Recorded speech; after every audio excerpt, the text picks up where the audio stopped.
नमस्कार दोस्तों, और एक न्यू वीडियो में आप लोगों को स्वागत है। इस वीडियो में हम लोग देखेंगे मैकेनिकल सील कैसे काम करते हैं, क्यों मैकेनिकल सील यूज होता है और इसको कुंचिंग या कूलिंग के लिए क्या क्या पाइपलाइन यूज होता है। ये बहुत सारा कमेंट आ रहा था, इसके ऊपर हम लोग वीडियो बना रहे हैं। मैकेनिकल सील कंप्लीट वीडियो है और क्या क्या इसमें एपीआई प्लान में कैसे पाइपिंग रहता है, जैसे 11, 13, 52 कहाँ पे क्या एप्लीकेशन है, इसके ऊपर डिटेल देखेंगे। फर्स्ट हम लोग देखेंगे मैकेनिकल सील क्यों यूज होता है। जैसे कोई पंप में कोई अगर वर्किंग फ्लूइड आता है, जो मैकेनिकल सील है उसको सील करता है, क्योंकि जो वर्किंग फ्लूइड प्रेशराइज रहता है वो बाहर नहीं आएगा। इसके लिए मैकेनिकल सील यूज होता है। अब देखेंगे, ये हो गया सिंगल सील। इसमें दो फेस रहता है, एक है रोटेटिंग और एक स्टेशनरी। ये अभी जो देख रहे हैं, इस दोनों के बीच कॉन्टैक्ट होता है। एक रोटेटिंग होता है, एक स्टेशनरी रहता है, और कॉन्टैक्ट के बीच वो सीलिंग करता है। कभी कभी क्या करता है, ये जैसे क्लीन फ्लूइड में तो काम चल जाता है, जैसे वही विस्कोस फ्लूइड रहता है, तभी कुछ मटेरियल जो है रनिंग के टाइम चलता है। उसके बाद जो भी विस्कस मटेरियल है, जब पंप बंद होता है या किसी कारण ब्रेकडाउन हो जाता है, तो विस्कस जो मटेरियल है वो सील के साइड मतलब कुछ रह जाता है। तो बाद में क्या होता है, जैसे हम लोग पंप चलाते हैं तो उसी टाइम ब्रेकेज होता है, वहीं पे लीकेज होता है। इसको अवॉइड करने के लिए वो डबल सील दिया जाता है। सेम अरेंजमेंट सिंगल सील का दो हिस्से में दिया जाता है, डबल सील उसको बोलते हैं। फिर डबल सील हो जाने से इसमें क्या रहता है, दो रोटेटिंग रहता है, दो स्टेशनरी रहता है। फिर इसमें कूलिंग या कुंचिंग के लिए बहुत सारा पाइपिंग दिया जाता है। मेन वीडियो जो रहेगा इसके ऊपर पाइपिंग अरेंजमेंट कैसे रहता है और सील जो एपीआई प्लान है इसके ऊपर। और इस वीडियो बनाने के लिए मैं ईगल वॉरमैन का एक स्पेशल डॉक्यूमेंट यूज़ किया हूँ, इसलिए थैंक बोलना चाहूँगा। अब देखेंगे जो भी सील का अरेंजमेंट है, जो भी पाइपिंग प्लान है, तीन टाइप का है कि प्रोसेस साइड में रहता है और बिटवीन सील का और एटमॉस्फेयर साइड। इसको हम लोग एक एक कर समझेंगे। जो प्रोसेस साइड है, जो सील है, उसको प्राइमरी सीलिंग के लिए यूज। जैसे अभी देख रहे हैं प्लान 1 है, ये इंटरनल सर्कुलेशन है फ्लूइड। जनरल हॉरिजॉन्टल पंप के लिए वो हाई विस्कस फ्लूइड के लिए यूज होता है। उसके बाद हम लोग देखेंगे प्लान 2, ये डेड एंड सील चैम्बर है, नो सर्कुलेशन है और लार्ज बोर चैम्बर के लिए यूज होता है, लो स्पीड पंप के लिए। नेक्स्ट हो गया प्लान 3, ये हो गया, ये मेनली टेपर बोर के लिए यूज होता है और जहाँ पे ज़्यादा हीट जनरेशन नहीं होता है वहाँ यूज होता है। नेक्स्ट हो गया प्लान 11, ये मोस्ट पॉपुलर है, इसलिए इसके ऊपर डिटेल देखेंगे। ये जैसे वो डिस्चार्ज से ये flossing line towards seal chamber और बीच में एक ऑरिफिस रहता है, ऑरिफिस होकर जाता है। ये मोस्टली यूज होता है जहाँ पे क्लीन फ्लूइड रहता है, वहाँ पे यूज कर सकते हैं। नेक्स्ट देख सकते हैं, ये हुआ प्लान 12, ये रिसर्कुलेशन जो होता है, जैसे डिस्चार्ज टू आता है सील को, बीच में एक्सटर्नल लगा रहता है। ये जैसे कोई अगर कंटेमिनेशन एप्लीकेशन वहाँ यूज होता है। ये plan 13, seal chamber to suction जाता है, ये नॉर्मल वर्टिकल पंप में यूज होता है। नेक्स्ट आ जाएगा प्लान 14, ये जैसे वो सील चैम्बर टू जाएगा सक्शन और डिस्चार्ज टू जाएगा सील चैम्बर, ये मेनली वर्टिकल के लिए। नेक्स्ट हो गया प्लान 21, सेम डिस्चार्ज से आएगा और एक ऑरिफिस होके फिर जाएगा seal chamber cooler through. Next आ जाए प्लान 22, ये देखेंगे डिस्चार्ज से कूलर आएगा, बीच में एक स्टेनर रहेगा और एक ऑरिफिस रहेगा। अगर ये कंटामिनेटेड फ्लूइड है, वर्किंग फ्लूइड, उसके केस में ये यूज होता है। नेक्स्ट आ गया 23, ये मोस्ट पॉपुलर है। इसमें देखेंगे एक सील चैम्बर से एक लाइन आएगा, कूलर से ठंडा होके फिर जाएगा सील चैम्बर। अगर अंदर का फ्लूइड टेम्परेचर हाई टेम्परेचर है, उस केस में यूज होता है। ये भी प्राइमरी सीलिंग के लिए मोस्ट पॉपुलर अरेंजमेंट है, प्लान 23। नेक्स्ट आ जाएगा 31, अगर कोई वर्किंग फ्लूइड कंटेमिनेटेड है, वहाँ पे एक साइक्लोन सेपरेटर रहता है, होके जाएगा सील चैम्बर को।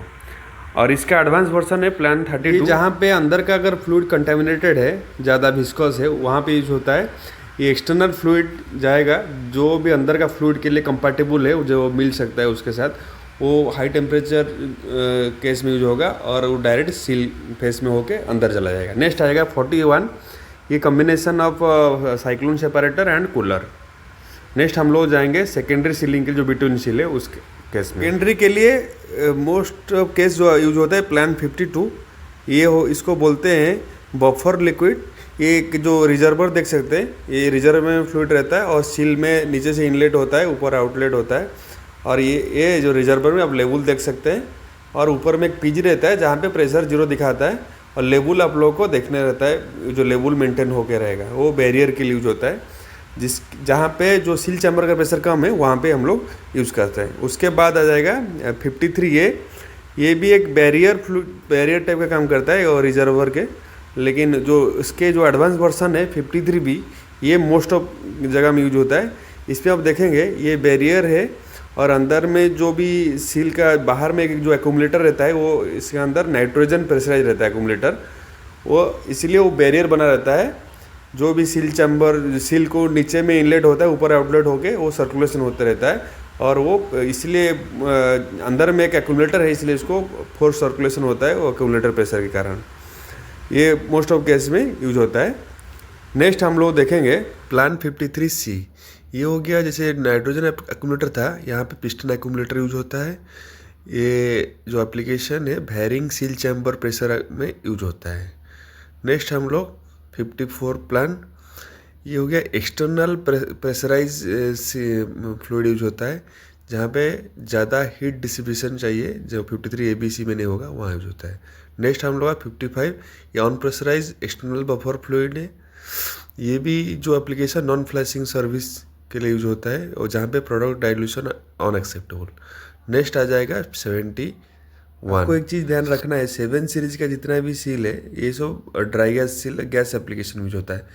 ये जो है ये मतलब टैप कनेक्शन रहता है, जो बहुत कॉन्टैक्ट या नॉन कॉन्टैक्टिंग सील के लिए यूज होता है। ये बाद में 71, 75 इस टाइप का सील मतलब प्लान बना के यूज कर सकते हैं। नेक्स्ट आएगा प्लान 72, ये dry gas seal non contacting seal, लेकिन ये जो है external supplied buffer unpressurise वाला जो।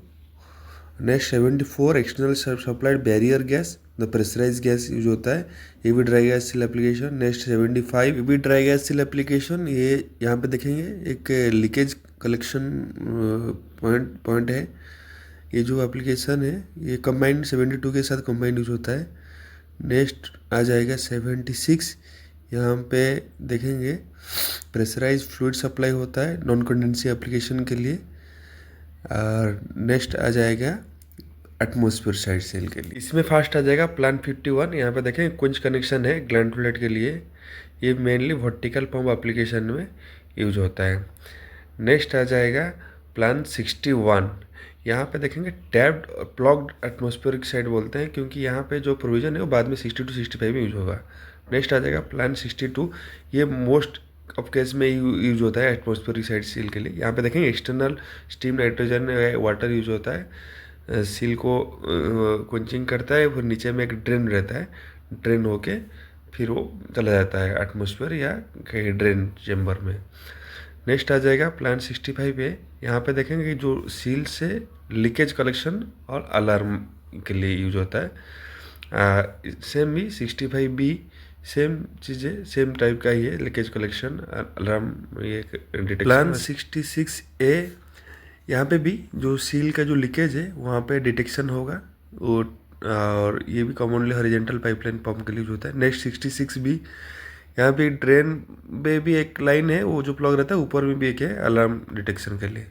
तो थैंक यू, ये हो गया कंप्लीट वीडियो। अगर अच्छा लगा लाइक करिए, दोस्तों के साथ शेयर करिए, और कुछ डाउट होगा तो कमेंट में पूछिए। Thank you.